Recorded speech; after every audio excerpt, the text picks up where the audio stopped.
শুধুমাত্র একটা ওয়াটারফল দেখার জন্য যে এরম জঙ্গলের মাঝে দিয়ে যেতে হবে আমরা কিন্তু কোনোদিনই ভাবতে পারিনি। তো চলো ফার্স্টের থেকে ভিডিওটা শুরু করি।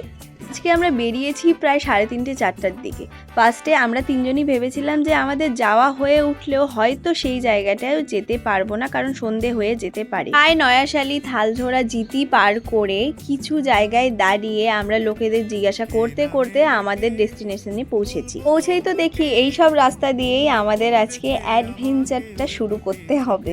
অবশ্য যেই জায়গাটা দিয়ে আমরা এসেছি রাস্তা দিয়ে, কিছু রাস্তা ভালো থাকলেও কিছু রাস্তা কিন্তু প্রচন্ড বাজে ছিল। আমি যে কিভাবে স্কুটি চালিয়েছি শুধুমাত্র আমিই জানি। কিছুটা নিচে নেমে আসার পরেই দেখি একটা সুন্দর ভিউ, আর তারপরে শুরু হলো আমাদের অ্যাডভেঞ্চার। আচ্ছা, আমার একটা মেন কথা হলো যে কোনো জায়গায় যাওয়ার জন্য তো রাস্তা থাকে, এখানে দেখো কোনো রাস্তা নেই। আমরা জঙ্গলের মাঝে ঢুকে ঢুকে আমরা যাচ্ছি। কিছু মানুষের থেকে আমি শুনেছি যে একটা রাস্তা দিয়ে যেতে হয়। এটা রাস্তা?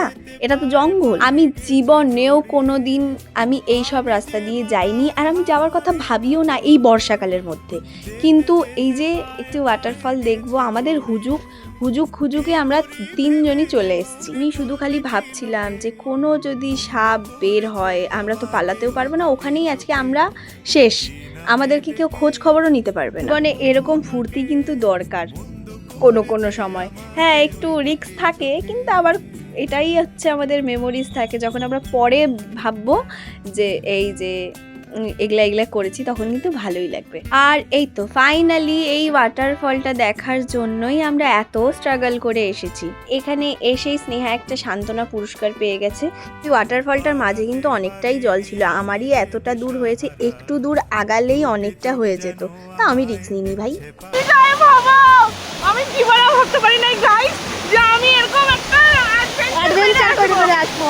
এই গ্রুপে না থাকলে আমি জিন্দেগিতে অ্যাডভেঞ্চার করতে পারতাম না গাইস। আমাদের গ্রুপে দেখে কেমন লাগছে? এইখানটা অনেক বেস্ট গ্রুপ। এই ওয়াটারফলটা না অনেকটা কিন্তু ভাইরাল হয়েছে আমাদের এখান থেকে কিন্তু খুব বেশি একটা দূর না। হ্যাঁ, ডেস্টিনেশনে পৌঁছতে দূর, কিন্তু রাস্তাটা অনেকটাই সামনে। ওয়াটারফল বলেও যে আছে কিছু আমি তো জানতামও না। ওই ভিডিওটা ভাইরাল না হলে একজনের, সেটা মানে কেউই জানতো না, আমি কেন। তারপরে শর্টকাট দিয়ে আমরা এসছি, কিন্তু অনেকটা খারাপ ছিল বলে আমার পামেলা স্নেহারের হালত খারাপ হয়ে গেছে পুরো একেবারে। আমরা আধা ঘন্টা ধরে হেঁটে হেঁটে জঙ্গলের মাঝ দিয়ে গেছি। এই রাস্তা দিয়ে আমরা 5 মিনিটে উপরে চলে এসেছি। কিরকম গর্দভ আমরা। অনেক ফুর্তি করে এবার ক্লান্ত হয়ে বাড়ি যাচ্ছি। তো আজকের ব্লগটা এইটুকুই, টাটা।